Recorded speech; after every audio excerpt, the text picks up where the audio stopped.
Willow here, and welcome back to Willow's Witchy Garden. Today I am going to be harvesting some basil. I grow lots of basil. Basil is probably one of the most versatile herbs that you can plant. I use it in tea, I use it in lemonade, I use it in cooking, I dry it for many recipes. I even turn it into smudge wands, and I'll even show you how I did that. So today, come along as I harvest the basil, and I'm going to show you what I'm going to do and how I'm going to preserve it. So let's get started harvesting some of this basil. I'm over here. This is my cinnamon basil, and I wanted to show you how I do this. So what you want to do when you're harvesting basil is you're going to be pruning it at the same time. So what I do is I come down here to an area where there's some leaf growth, and I'm going to cut right above that. So I will show you once I cut it, because it's kind of hard to do this one-handed. So as you can see, I cut it right here in between these leaves but above them, so that this is going to create more growth on your plant. We don't want it to just stop growing. We want it to have more growth, and that's why we prune it. So this will now branch off. Just like any time you cut a tree or any kind of plant, once you cut it, it can branch off and make more stems. So that's what I did. And so I have a nice stem here of the basil, and I'm going to do this throughout the whole garden on all the plants that are ready to be pruned and ready to be harvested. Time to tackle all of this cardinal basil. I absolutely love cardinal basil. It is probably my best producer of my basils.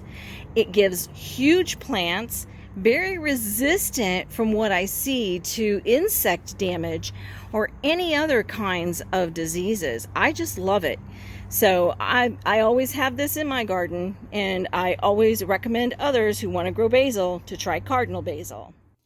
So I do check all of my herbs and my basils especially for any kinds of insects, of course, before I go ahead and dry them and take care of the processing of preserving them. And one of the ways that I also do my basils and my Tulsi, which is in this salad spinner, is I do soak them in some clear water with a little bit of salt added. That way, if there are any worms or insects, they should die and come to the top of the water.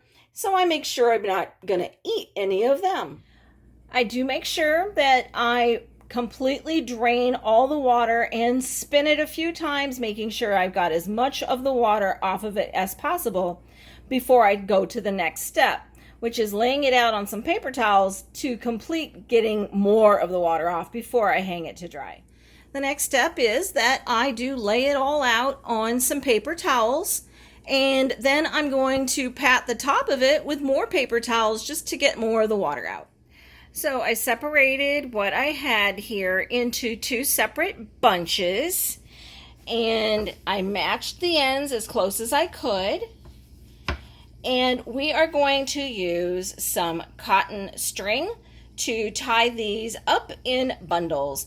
And then I'm going to hang them in my seedling room, because I always keep the lights dim on half of the room. And I have a nice rack that I use to hang them to dry. So as you can see, I do wrap the string around them several times and make sure that they're tight. But I have to be careful, because this cotton string does break if I pull on it too tight.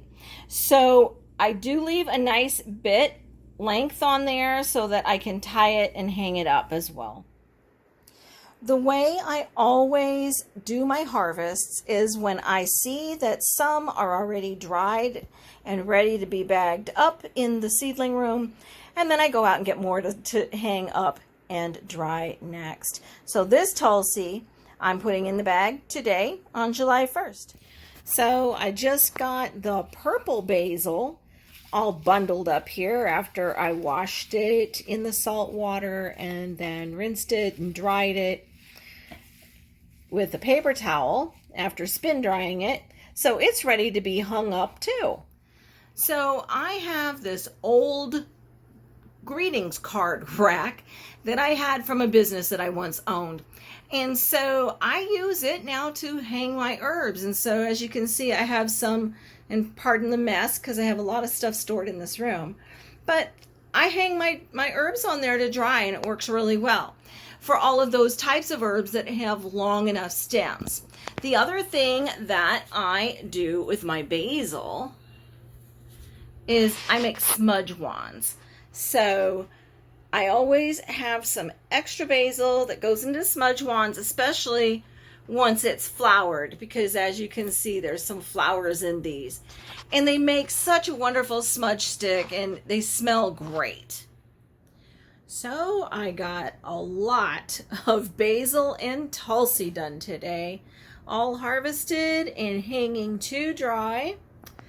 I even got another smudge wand. I went out and got more basil, and I added some mint, and I added oregano to it, added some cinnamon basil to it, so that one ought to smell really nice.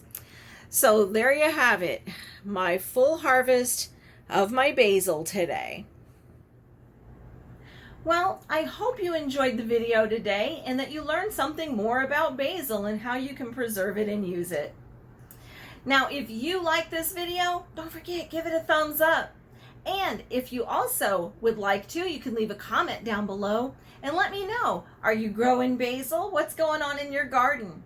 Also, if you enjoy the content, please subscribe to the channel, and don't forget to hit that little bell icon so that you get notified every time I upload another video. Now, you can also follow me on my other channel, Willow Mechant Divine Magic. That's where I do more of my spiritual kind of videos. I am a professional psychic medium here in New Orleans, Louisiana. So gardening is one of my passions, but being a psychic medium is my full-time job. So don't forget, you can follow me on Facebook and on Instagram, and I'm going to put all those links down below in the description of this video. And until next time, stay healthy and be blessed.